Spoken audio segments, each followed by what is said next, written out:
En l'an de grâce 1602, de terribles bouleversements climatiques agitent les cours du monde connu. Des catastrophes sans précédent se produisent un peu partout, et l'on craint à juste titre que ce ne soit tout simplement la fin du monde.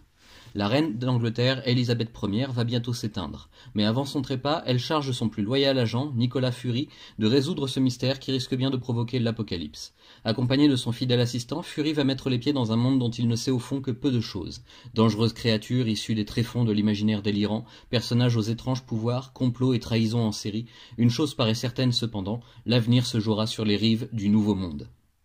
Aussi étrange que cela puisse vous sembler, je n'ai pas grand-chose de plus à ajouter à mon résumé, tout simplement parce que cette histoire est juste parfaite si on la découvre sans spoiler, et sans spoiler des éléments clés par inadvertance. Aussi, vous me pardonnerez de rester volontairement mystérieux quant aux objectifs du récit et à son déroulement, il faut vraiment que vous puissiez le découvrir par vous-même sans la moindre idée préconçue.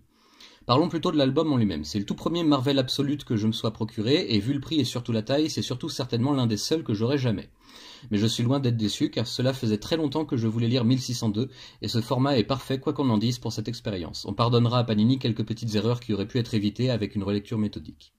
Un Absolute, pour celles et ceux qui ne connaissent pas, c'est tout simplement une sorte d'énorme intégrale contenant la majorité de ce qu'il faut avoir lu autour d'une histoire, ici Marvel 1602, de Neil Gaiman en l'occurrence. Il se présente sous la forme d'un album de belle taille et d'épaisseur plus que satisfaisante, avec une jaquette soignée et surtout un fourreau épuré qui met en valeur comme il se doit sans trop en faire. Juste la classe.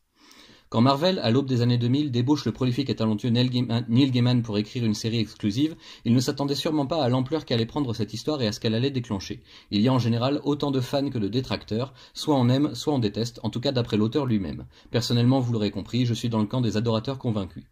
Avec le savoir d'Andy Kubert au dessin et un style unique qui marquera durablement le lectorat, Neil Gaiman nous plonge dans un univers que l'on croit bien connaître et qui pourtant nous surprend de page en page.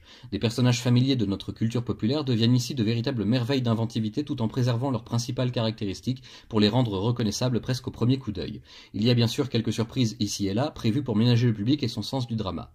Cette mini-série en 8 épisodes donnera naissance à tout un univers dont cet Absolute nous présente les séries les plus représentatives, consacrées aux 4 Fantastiques ou à Spider-Man de cette époque reculée.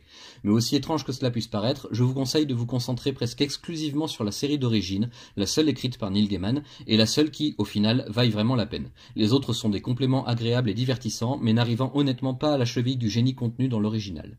Pour moi, c'est un véritable coup de cœur sur tous les niveaux, et une merveilleuse découverte d'un auteur que je lis trop peu, et d'un format on ne peut plus luxueux qui vaut largement le coup.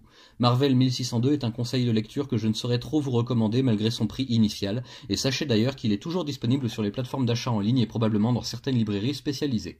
À bon entendeur.